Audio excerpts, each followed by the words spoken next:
here, and just to look at her just to look at her saved progress. I could have sworn that we made it further than here. I don't know why we're back on Heavy Machinery. I guess your boy Nick forgot to save. But welcome fucking back to my channel. And here we are, we're gonna play Heavy Machinery, which is a relatively easy level. You know, I'm 22 years old, and I'm 21 right now, so this game shouldn't be much of a challenge as much as it was the last few times I played it. And another thing that I'm going to talk to you guys about is that, yeah, I'm going to college, obviously, to be a sportscaster, and I love baseball, football, basketball. But I'm going to be doing podcasts. I'm going to be doing, like, some talks, talks about the show Game of Thrones, conspiracy theories and stuff. Eventually, you know, I don't have my own studio yet, but I'm going to talk through this. I'm not going to talk about Game of Thrones right now because, you know, this game requires some concentration. I already got hit. And I died.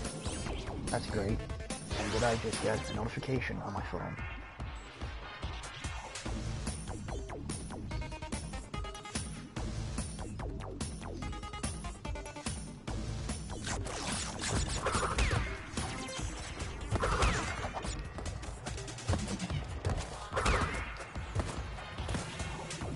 God damn it, I fell. But, yeah, guys, you know, this summer's been kind of slow for me. You know, I had my summer classes. God damn it. But, yeah, overall, I haven't done too much. God damn it, I keep fucking dying. This hasn't been going well for me at all.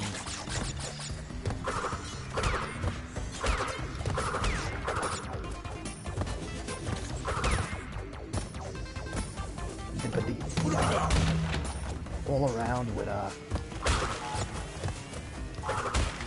you know what, to make this a little bit interesting you know, a little bit interesting of a session, god fucking damn it, my PS4 went blank.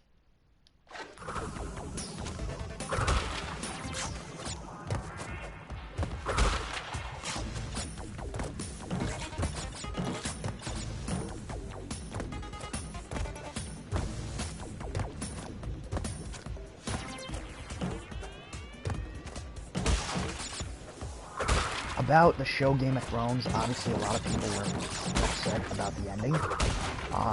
I know it ended like 3 months ago, but I'm a big fan. I actually watched the show the day after it ended, and I binge watched it in about 3 weeks, maybe 4 weeks, and I thought it was the best show I ever watched. Obviously with exceptional blunders in season 1, such as, you know, fucking Ned Stark. I think this fucking guy's a deserter. That Will guy, the one with like the fucking fucked up teeth and the weird hair, the one he kills because he's saying instead of those, you know, he told them about the White Walkers and men and no one believes him because he's a madman. And it's kind of fucked up, and then all of a sudden Ned Stark tells Arya, oh, winter is coming, so it's like, it's kind of contradicting. The writers, you know, keep in mind the fucking had to be recast. You know, the show had to be recast. The pilot episode, so it was filmed twice. Once in 2009 and then 2010, and then eventually released in 2011. You know, but season 8 was a big disappointment. Obviously, the Hound versus the fucking Mountain was a great episode. Oh my god, I salivated when I saw that. The horse with Arya, what the fuck is that? That did not make any sense. Obviously, I know it signifies hope, but it's like, where the fuck did it come from? Just a random horse just comes out of nowhere. Did Melisandre send it? It's like Game of Thrones, what they do is that they don't, the one thing that Game of Thrones fails to do is that they fail to, like, keep the storyline in its boundaries, meaning they have a certain amount of minutes that they have an agreement with HBO, and they put all these aspects in the show, but it's like, why put it there if you're just gonna put it there and not explain it and leave fans like, what the fuck, what was this all about? You know what I mean? And it's like,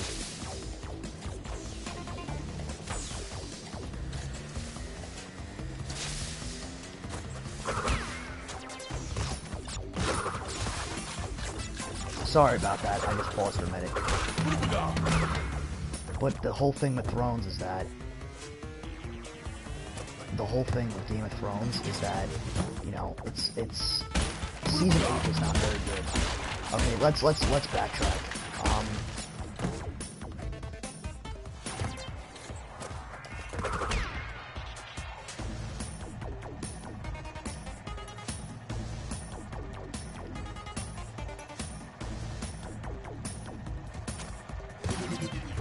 I mean, sorry about that. Again, I checked my phone for something. Let's backtrack at everything that happened in Game of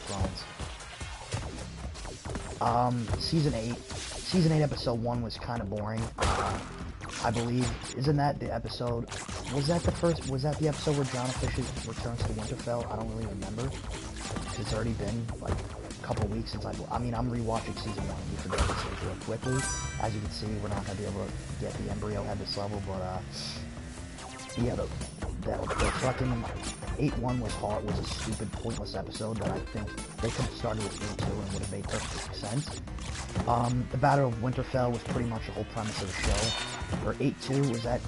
No, 8-2 was when Podrick sung that song. It had a nice background, obviously with the Targaryen uncle and Jenny of Old Stones and, you know, conspiracists on a show like myself. And, you know, 8-2 was a great episode. 8-3 was a great The Battle of Winterfell. Although I didn't see anything of Arya Stark and Bendrick Dondarrion. I didn't see jack shit with him in the library with the Hound.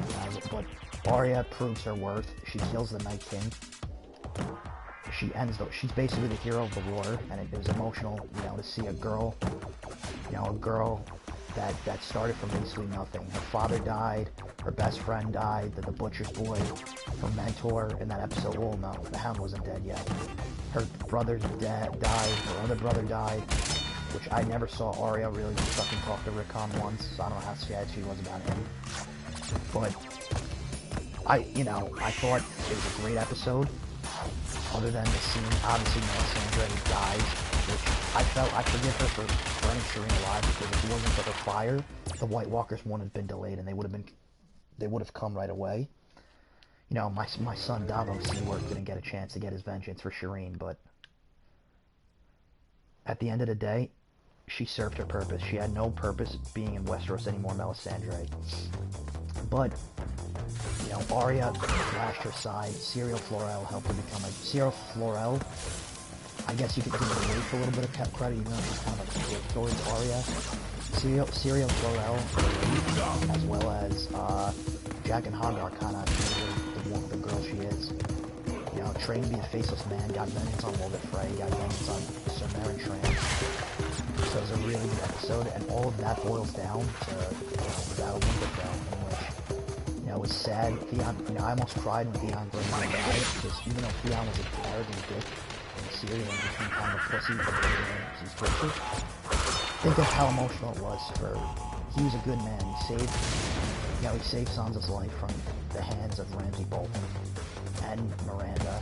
He also, you know, he did a lot for, you know, he also was very good. He saved Bran's life. Bran, you're a good man. You're a good man, Theon. And then he died. He died to the Night King, which, you know, at that purpose, I didn't see why he would charge him, but Arya didn't come early enough, so he's probably being in the way, so I guess maybe he wanted a slow death for himself, or a quick death for himself, because the Night King was going to kill him. And then once Bran was about to, obviously, the Night King touched Bran, Bran at all times, because Bran can travel in the present, which is pretty dope. That's why he's a three-eyed raven. So when Arya obviously kills him from behind, which is a great ambush sneak attack. Great character in the series. 8-4 was a little sad. That's when all the events boiled down to fucking Daenerys going crazy and burning down King's Landing, which I can never forgive Daenerys for that. I mean, listen, I understand she beheaded your best friend, and I know you want power, but go after Cersei, go after Jaime, go after... Well, Tyrion was on your side. Go after them. Fuck, I missed that joke. Don't go ahead. You don't burn the entire kingdom just because she's leaving innocents out there to an attack. Doesn't mean you attack. It means you wait till the innocents go away and you fucking... You know, I'm upset. It's like, why build up Daenerys' character so much just for her to be a bitch at the end? And I also almost got emotional when, you know,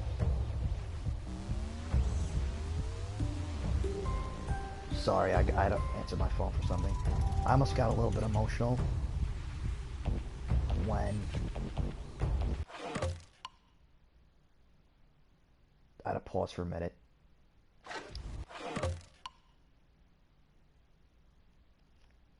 I got a little bit emotional almost when fucking Daenerys, you know, died, because she's a really good character. You know, she turned into kind of a power-hungry biatch at the end, but I can understand it. She killed her best friend. She beheaded her, and that would probably make me go apeshit a little bit, but at the end of the day, your actions are your actions, no matter whether it was first degree, whether you planned it, whether it was second degree, whether it was done in instinct. With hers, all of those murders were second degree, and, you know, I don't understand how the realm is going to serve this murderer like her, and my son Jon is going bad.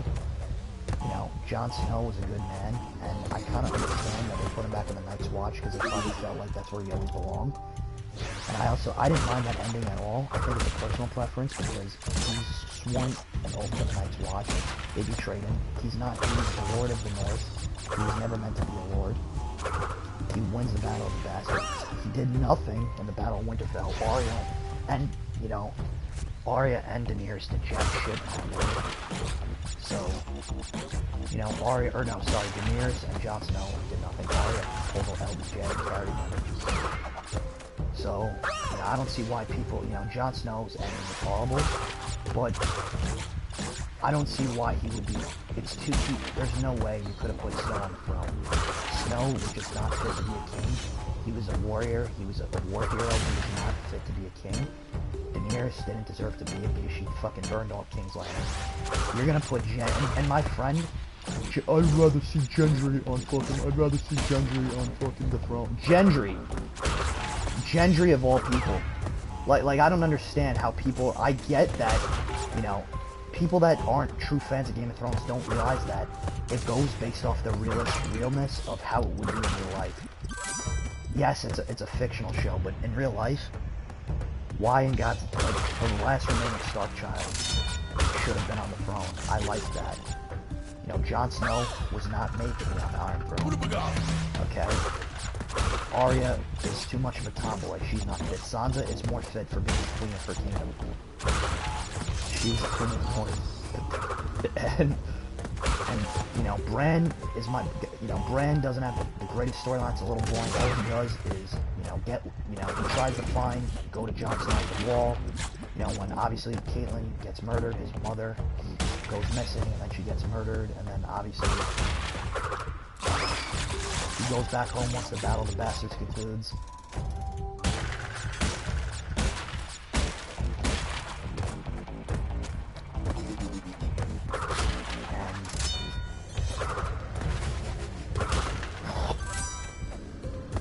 Sorry.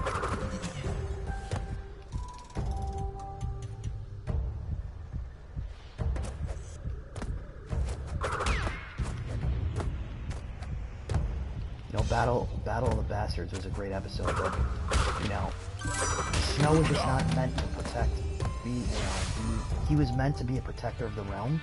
What I would have liked to see is that he either became the commander once again at the Night's Watch, or he would have, you know, my friend has a theory that he's the prince that was promised, and I do kind of see where he's coming from.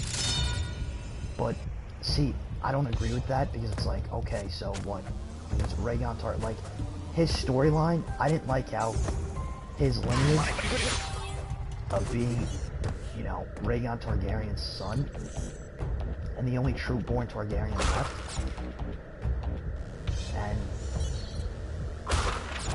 I didn't fuck with the fact that his lineage had nothing to do with the storyline, didn't have any impact.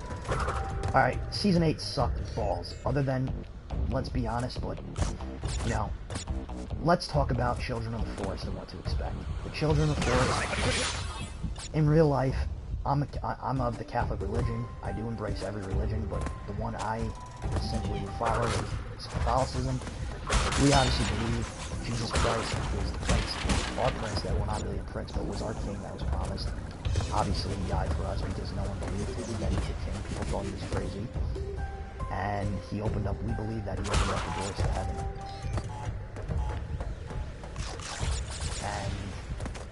And know, everything God was created was the Holy Spirit.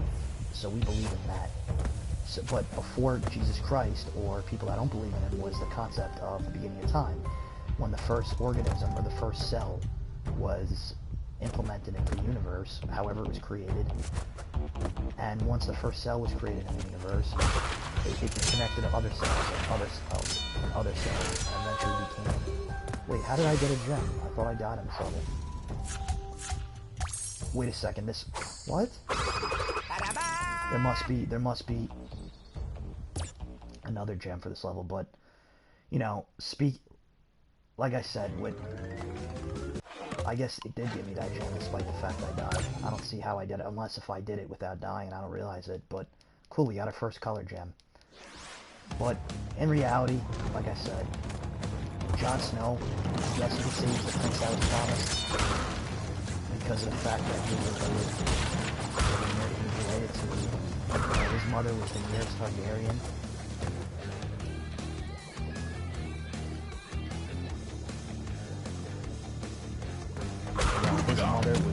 His mother was Lyanna Stark, and his father was Rhaegon Targaryen. So I do understand where you see the prince that was promised. He had a nice storyline. Gets raised as a bastard son, so I can see why people are a little infuriated with how he... I think he should have been better than Frank's Watch, but I definitely don't think... If he would have got appointed to someone in the council, I would have liked to see anything like that, but he was not meant to be a king. And just because he's a popular character does not mean he's going to sit on top of the iron. I am a little bit disappointed with Bran, but in terms of the show's sake, not saying I agree or disagree with it, I do think it makes sense. I mean, I don't think it makes sense that he's like, oh, I'm not going to be the king of Winterfell because I'm the three-eyed raven. But then he's going to be the king of a much bigger population, a much bigger census with fucking all 6 kingdoms. I love Sansa's ending is great. Arya's ending, she mother's fuck. I'm not gonna say. I'm actually gonna finish this level. I'm gonna do it, but you know, with Arya Stark, you know, she was a really good character. I like how, you know, she ventures off the Bravos to become the faceless man. You know, she leaves her house. You know, eventually she gets taken from, you know. She had an adventure. She went all the way from the Night's Watch with her future lover, the guy she lost her virginity with, Gendry. Gendry was a phenomenal character.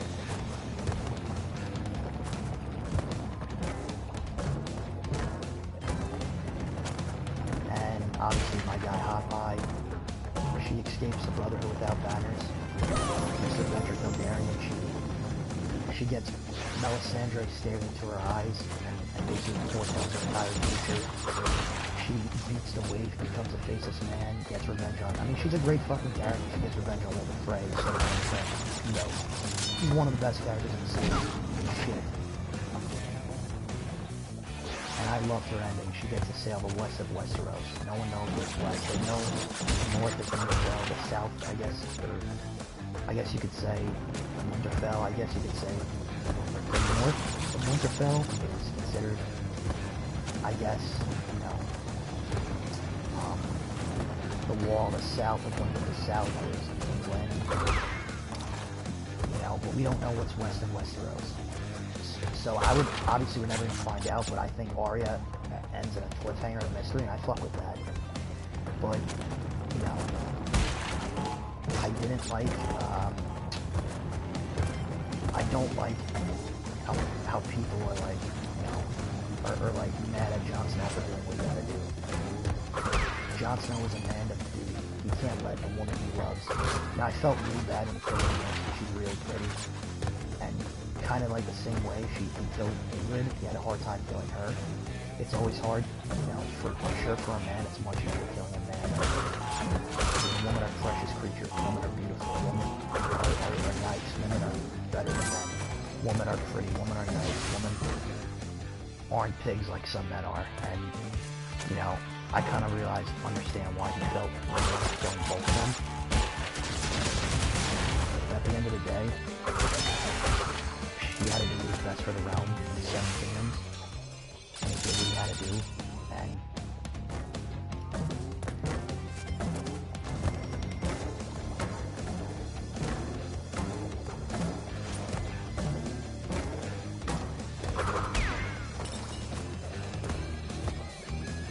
we had to do. Now, let's think of other, let's think of other people who would have been better. Tyrion would have been a great fit on the throne. I don't like his ending.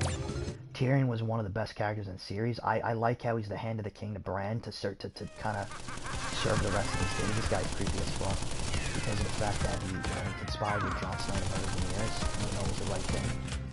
I don't like how the Unsullied, or I lost respect for Grey Worm. How could the Unsullied be able to, like, Bran, Jon Snow was Bran's brother.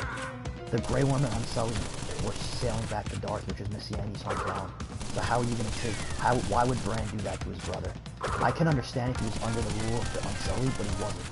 It's like, how could he? Jon Snow's ending was bad, but I can understand it. Just because I understand it doesn't mean I fuck with it. But, Tyrion Lannister would have been the best fit for the king.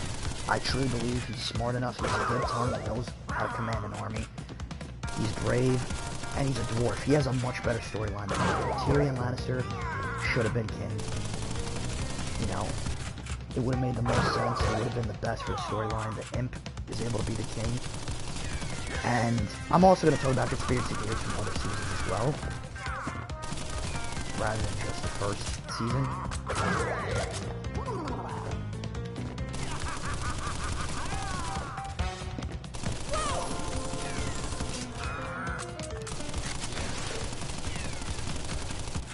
I'm a bit, I'm going to talk about how Jaqen Hoggar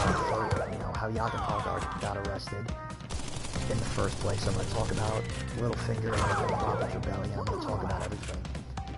But, I truly believe that, Tyrion Lannister Tyrion's my king. I will bow down to Bran even he's a Stark boy. And I love Samuel Tarly. I wish I could meet a girl. Don't make it sound one way. That has the personality.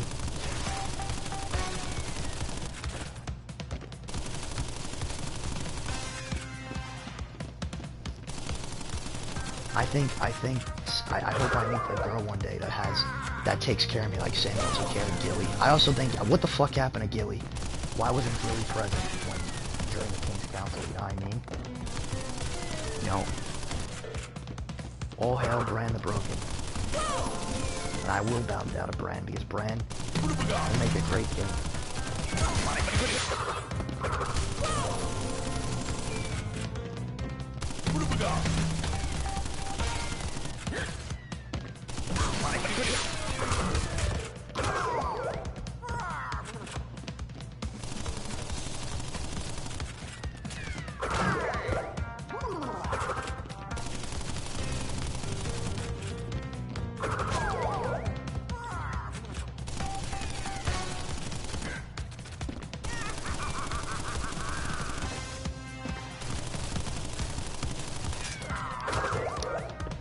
But I think Bran's storyline, while it wasn't great, it was just him being summoned. Jojen Reed uses his powers to find him. Jojen Reed leads him to the wall, or to the shit. Jojen Reed leads him to, the Three-Eyed Raven's cave. Hodor saves their lives by holding on to the door. Obviously, we all know where his name came from. It was really sad what happened to Hodor, my son, but, I really, Bran's storyline was a little bit boring. One of my friends said to me the best thing he did was fall out of the tower, and I thought that was foul. But I definitely don't think he was the best fit, but I don't think he was the worst fit either. I simply think Tyrion Lannister should have been king. 100%. He had a much better. The imp who fit his family hates him, defeats his father, killed his lover. I almost cried when Jaime died. I loved him. Jaime's a good man. When he went back, he showed his good side to him when he went back and saved Brienne of Tarth. Brienne of Tarth said really nice things about him in that big book that says everything about, everything post-Robert's Rebellion. And I really like Brienne of Tarth. Great character, played by Gwendolyn Christie. Nice woman in real life.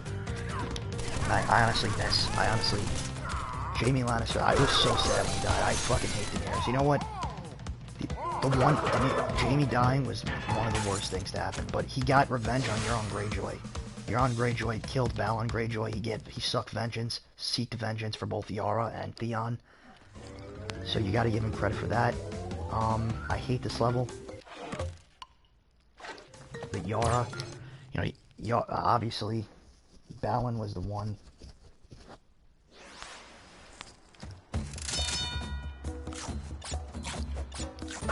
You know, Yara was the one who's, you know, fucking, they sucked vengeance for their father.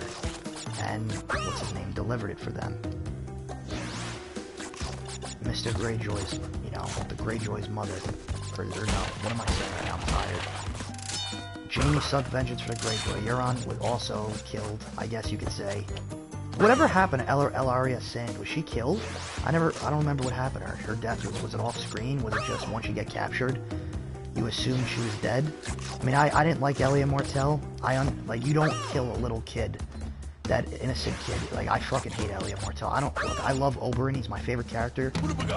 But honestly, I despise the living hell out of Elia Martell. I hate Elia Martell. Oh, so it's okay to kill a little kid just because because your husband died in a legal fashion. He chose to be, he was cocky, he lost the battle to the mountain. So you take it out on a little innocent kid? I didn't like Ellaria Sand and her 4 daughters. I hated her 4 daughters, the one that's sexually manipulated Bronn when he was in prison, they were trying to go after Marcella.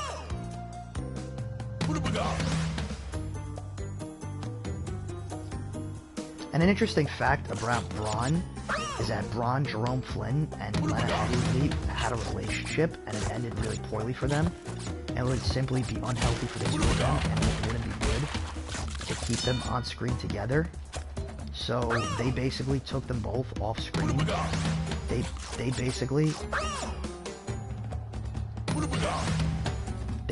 didn't have them film the show together. So every scene that kind of had to involve them, like for example, when Bronn puts the hit, when Cersei puts the hit on her 2 brothers, you know, and I honestly, Cersei was a bitch, but she's one of the most beautiful women in the show. Even with her shaved head, I still think she was beautiful. I think she's the 4th most valid girl in the show behind Sansa, Marjorie Tyrell, and who's the other one? And obviously Daenerys. I honestly think in the show she was the 2nd best looking character behind Daenerys in the beginning. And I think, you know, I'm a little bit, I wish I was her age, I could date her, I'm not gonna lie. Fortunately, I'm not, and I never will be. You know, Cersei dying, she deserved to die, but I also felt bad for her. Tywin Lannister was a cock towards her, you know. All he cared about was a Lannister name, not about his children. And the only reason why he cared if Tyrion was kept as a prisoner, not because he cared about Tyrion, was because it looks bad to his name. And Tywin was just a scumbag. The Reigns of Castamere was because he flooded... Didn't he I forget, he flooded like an entire city and killed little kids and everything. I mean, Tywin's a scum. People think he's good just because he was nice to Arya in Season 2. When he was sending letters to go to the Red Wedding. I mean, I fucking despise Tywin Lannister. And I feel for his kids. Cersei, you gotta feel for Cersei. The guy she loved before Jaime treated her like shit. You know, her kids are simply, you know, Jaime is a good, obviously Jaime kind of, not betrayed her, but Jaime eventually left her. Cersei had a rough life, and,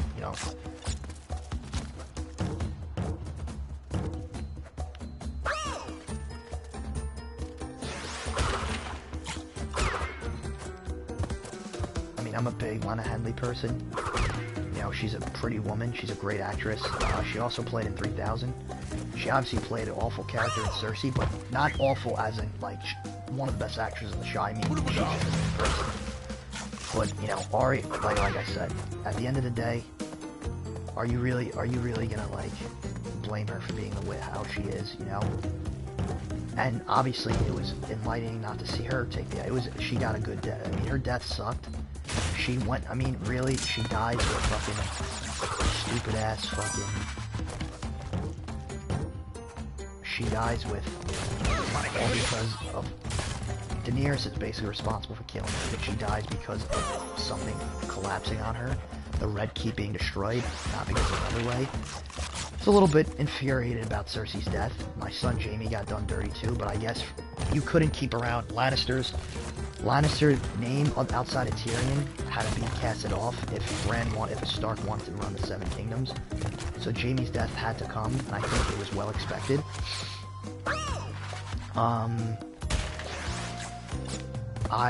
Another thing about the ending, we saw Robin Arryn. I didn't like him, he was annoying, but I felt really bad for Robin because he was a sickly little boy. He was really bad with the sword, not because he didn't have talent, I'm sure he could have been good if he wasn't sick, but because he was sick. Yeah, I like Robin Arryn. I didn't like him, but I felt bad for the kid. He was a poor, innocent little kid who got, who was sick and eventually obtained to be the leader of the Vale once his father was killed by Lysa.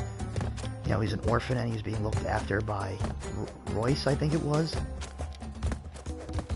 And, I think Robin Arryn, at the end, seeing him mature was great. He was present and looked great, and he Edmure Tully was there. I liked Edmure Tully too. I liked him as a character, even though he kind of got done dirty by the phrase. I mean, he was a solid character.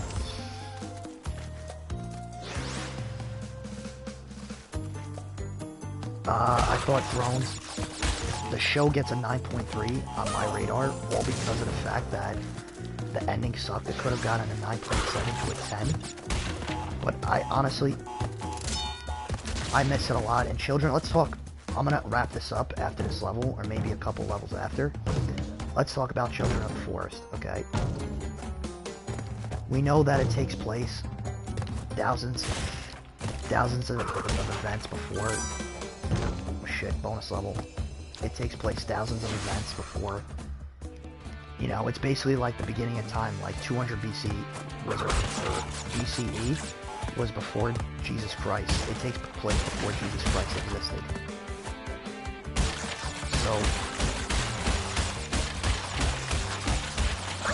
So because of the fact that's the case, thousands of years would be, the Children of Force are basically Adam and Eve-like story, the creators of the world, along with the first men. So it's going to be interesting. We all know a few actors. I think Naomi Watts, pretty relatively attractive actresses in it, which is great. I'm going to miss Jon Snow a lot. I do feel bad. He's outside of therapy now. He's, going through a rough time. I mean, honestly, don't you understand? Gotta feel for the man. Your whole life was built upon thrones, and now you met the love of your life. You made a lot of new friends, and now it's over. I feel for the dude, but I wish him the best. I hope I can meet him someday, be a good friend of him, and support him through his downfalls. I think he's a great person, Kit Harington. His wife, Rose Leslie, great character in the show, really pretty woman, really good woman, supported him through thick and thin, and I wish I can meet a woman one day that supported Mr. Snow, aka we got the gem in this horrible fucking level. I really hope that she could be a good, I hope I can meet a girl one day like him, like her. And Rose Leslie, she's a great character. She plays Ingrid. She has a fatal ending. I wish her and Snow could kiss one more time. It was very sad. I don't like talking about the ending because it was sad. But, it is what it is, The show had to cast her off because her goal was to make sure Jon makes an alliance with the Wildlings. He did that, so her character came to an end. This level sucks my ass. I was a big fan of, what other characters do I like in Thrones? Who else was that? I thought Samuel Tarly, I don't think he was fit to be a king. I think a Meister was very good writing by George Martin. That could have even been a better fit. Like, Mr. Ramsay Bolton, why was I thinking of that scum? Mr. Samuel Tarly was a really, really, really good, that was a fucking phenomenal fit. Saved Jorah Mormont, only for him to be killed by the White Walkers, but You know, did he really have a purpose drawer once Tyrion became Daenerys' new man?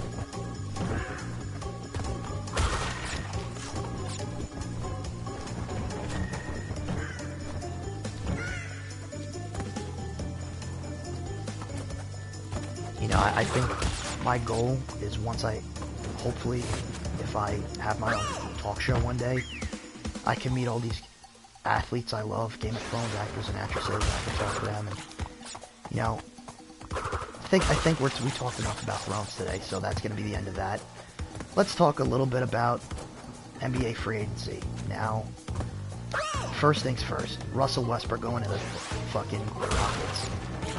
Okay, what a move by the Rockets. I mean, they gave up Chris Paul, who's one of the best point guards of all time, one of the best IQ, best handles, great passing ability, one of the best passers, along with Magic and LBJ and guys like that. But I don't think Chris Paul, even if it's a hefty buyout, Chris Paul has no reason to stay there. They did get a good asset from the Paul George trade. They got Shai Gilgeous-Alexander, who's going to fit really well in OKC. It was unfortunate they didn't get Kawhi Leonard, the Thunder. The Thunder could have done a three-way trade to try to get Pascal Siakam. But, you know, I hear the Raptors are in a rebuild. I heard that Kyle Lowry might head to San Antonio to play with his buddy DeMar. And let me tell you about the Kawhi Leonard trade. Kawhi Leonard is one of the best players in the NBA. I do think he surpassed LBJ. He's more valuable. He's, 27 years old, 28. He's one of the best defensive players in the league. He's a great offensive player and a great defensive player. He was drafted with the 14th overall pick by the Pacers and then shipped over to the Spurs for George Hill.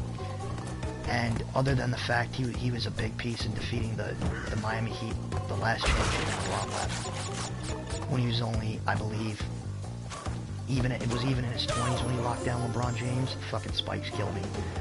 And I think the career he's built, going to the Raptors, winning a chip with the Spurs, and beating out the greatest player of all time, I love me some Kawhi Leonard, as Stephen A. Smith would say. And Kawhi Leonard was a great asset to the Clippers. And you get Paul George, one of the best scorers in the league. And you have Patrick Beverley, one of the best defensive point guards. And you have Lou Williams, one of the best six men and one of the best benches. You got Montreal Harrell. I think it's going to start for them if they don't go after the center. I mean, that's a team. They're one of the best teams in the West. They are. Are the Lakers really that good? They gave up their entire fucking farm for Anthony Davis. Who do they have outside of Davis and LBJ? Their bench is decent. They made some nice moves. Quinn Cook will be a viable asset. Danny Green is good. Boogie Cousins was also good, but Boogie Cousins has the injury concerns. If I had to say, I think the Lakers will be a top 5 seed in the West, but I think they'll be, at best, a second round exit, or at best, an exit in the ECF, or the WCF at worst. They'll definitely go past the first round. I don't see them anything more than a second round exit for the Lakers. I think LeBron James is on the downside of his career. It's sad to see, an icon of sports let it go, but that's the way the cookie crumbles. And you know what team is going to be really good? I mean, you know what team I think is a dark horse team? Denver, baby. Denver. They got Nikola Jokic. They got fucking Gary Harris and Will Barton. They got fucking, they got Paul Millsap. They got a good coach in Mike Malone. That's going to be a team. That's going to be a team to fear. Bro, Denver is going to be one of the best. And they got a good team.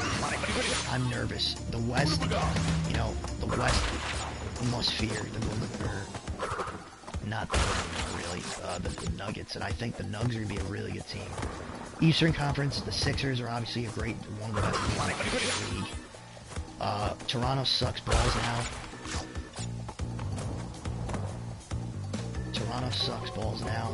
Philly's good.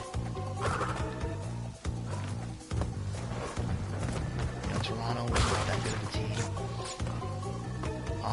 But San Antonio's in the West. The fuck am I saying?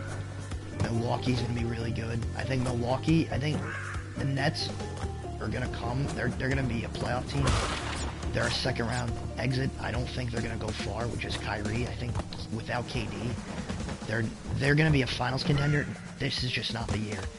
It's gonna be my finals projection for both conferences: Sixers, Bucks, and Clippers, and Clippers Rockets. My finals projection is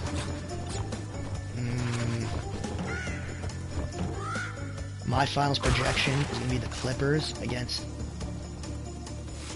Milwaukee against the Clippers, and I do think if I had to make a projection, I think the Greek Freak is hungry. I think in and out, the Clippers are a much better team, but they got a lot of assets. Milwaukee, and I do think Giannis, he won the MVP, and his time's going to come. The Greek Freak will win the finals next year. I think his time will come.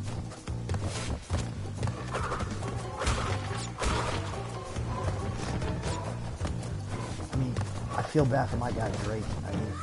But honestly, how could you hate Kawhi? I'm sure you would have liked to see him stay. But he got you guys a ring. You guys were bad for years. He got you guys a ring. And, that's it. That's the way it works. He got you a ring. You should be grateful for that. One team that I'm going to be on an all-out rebuild, obviously we think of OKC. We think of OKC. We think of Toronto. But one team I'm going to be eyeing to see how well they're able to maneuver with their young stars is the Phoenix Suns. The Phoenix Suns, in my opinion, who did they draft? I can't remember who the fuck they drafted. Why can't I remember this? But the Phoenix, oh man, it sucks. I don't remember. The Phoenix Suns, they were very foolish for giving away a very talented player in Josh Jackson. They have they got Devin Booker. They got, how do I not know who their new point guard is? Didn't they get a point guard? Did they get a point guard free agency? They have DeAndre Ayton, so they got a nice young team. But I'm going to be looking forward to see what Phoenix is in store for the Phoenix Suns this year. They've been a team with so many good players, so many good draft picks, and they haven't done much with those players. And I want to see Phoenix turn into something. I hope they can. Do I think they will? I don't know, but we'll see.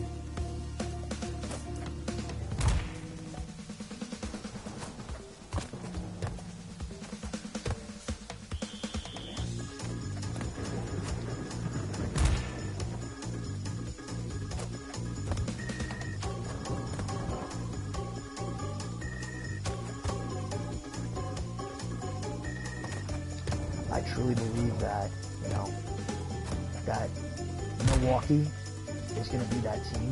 They're like the Ohio State Buckeyes in 2015. They paid the Crimson Tide in the NCAA national, in the national title game. Oh, they're the very good fourth seeded team that everyone sleeps on. Milwaukee will be the fourth seeded team if they're in the ECF with Philly and the WCF. Obviously, you got the Rockets and not the Thunder, the Rockets and the Clippers. I truly believe that the Greek Freak, this is his year. I truly believe the Greek Freak is going to win a chip. I think he's going to win I think he'll win at least one or two. Do I think he'll stay in Milwaukee his whole career? No, I don't. But, I don't think, unless if they win a finals, I think he'll do like a Kawhi. He wins a final, and I think he is a free agent in 2 years from now. Wins the finals and then he leaves. That's what I think's gonna happen with him. So I just want to see what happens with the Bucks. The Bucks are the powerhouse team. Let's get into baseball now, Mr. What's his face? Shit. God fucking damn it, Mr. Kawhi Kawhi Leonard. Pete Alonso, New York Queens representative. My son Pete Alonso won the home run derby. One of the best young players in baseball. I'm a diehard Yankee fan, but I love me some Pete Alonso. Florida Gators, second round pick. Remember the day he got drafted? The kid's a stud. Leads second in the league in home runs. I mean, how the fuck do you not like Pete Alonso? Obviously, he's good enough to earn himself his own nickname, but I'm a big Pete Alonso guy. But Vladdy Guerrero Jr., 91 home runs, is kind of reminding me of that '08 home run derby with Morneau and Hamilton, how Hamilton kind of blew Morneau out of the water, but Morneau won. I feel for Vladdy Guerrero Jr. if it was anybody besides a Queens native himself, Pete Alonso. Well, he's not a Queens native, but he is now, because of where he went, where he plays for him. To think about the New York Yankees, I mean, they have one of the best lineups in baseball. Gio Urshela is going apeshit, hitting like 310. Gio Urshela is doing really, really well. Gregorius is coming back doing well. DJ LeMahieu, one of the best all-around hitters in baseball, was a stud with the Rockies. I'm a big DJ LeMahieu guy. I was going to get his jersey when he was in Colorado, but he came to the Yankees. We have Greg Bird. Just kidding, Greg Bird's hurt, and I hope he never comes back to the fucking team because I hate Greg Bird. We have Luke Voigt, who's a stud. Looked up to David Freese in college. This level's really fucking hard. I'm burning out all my life, and I love, they went to some like Missouri State or some shit. I don't remember where they played for, but I like Luke Voigt. And then you have the outfield. You got fucking Judge, and then Gardner. You got Hicks, and then you got Stanton. We don't even need Stanton in. When we get Stanton, the Yankees, in my eyes, non-biased, are favorites to win the World Series. I think they at least make it. I say it's Yankees-Dodgers, and the Yankees win at 7. It could go either way because the Dodgers got Ken Amae, Hyun-Jin Ryu, Clayton Kershaw, who's not even the best pitcher on his team this year. They got fucking Ross Strickland doing well. They got Kenley Jansen in the bullpen. They got Corey Seager that's going to come back from injury. They got Cody Bellinger, who's one of the best hitters in baseball. It's fucking unbelievable. They got Justin Turner, who's a stud. They got Max Beatty.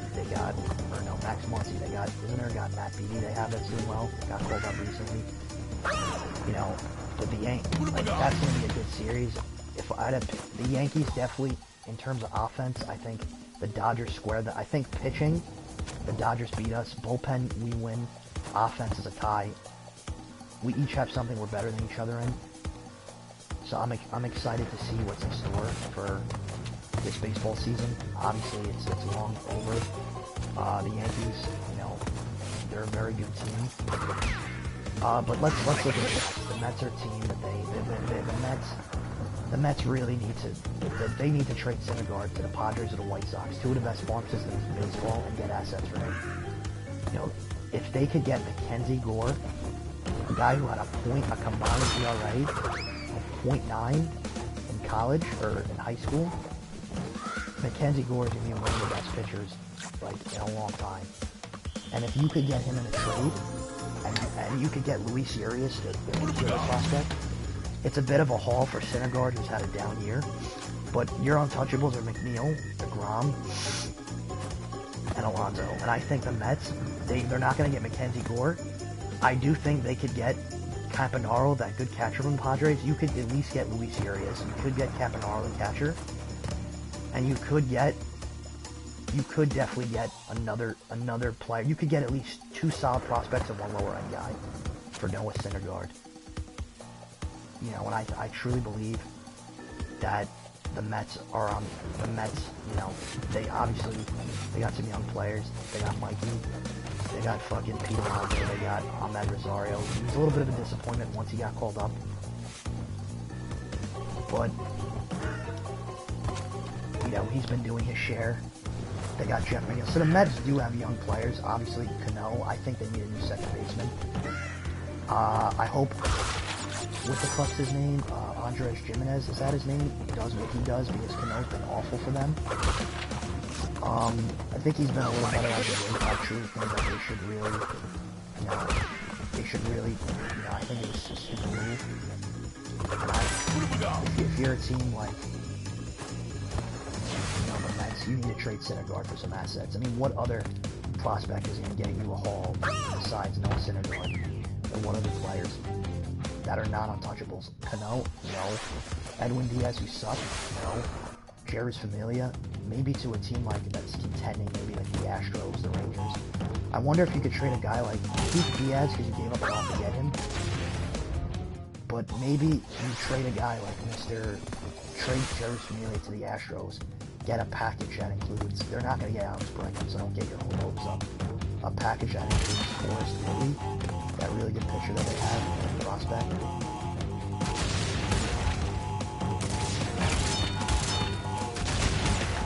I think Forrest Lilly's a beast. I think he's going to be very good. I think he's going to be a very good pitcher on the next level. Mets can look to add him.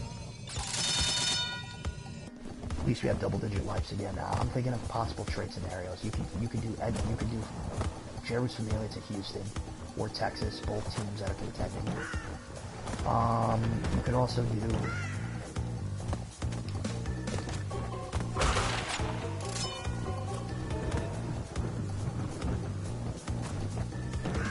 Jerry Familia is great. He's not great, but he's better. The Mets can definitely beat without him. Attaboy, we beat the level. We have 15, we're back to double-digit lives. And I think... But you died. How the fuck I'm gonna beat this? I don't know. But... Anyway, guys, I think we're gonna end this episode here. We talked about Game of Thrones, we talked about sports. I hope you guys subscribe, tune into other future podcasts, and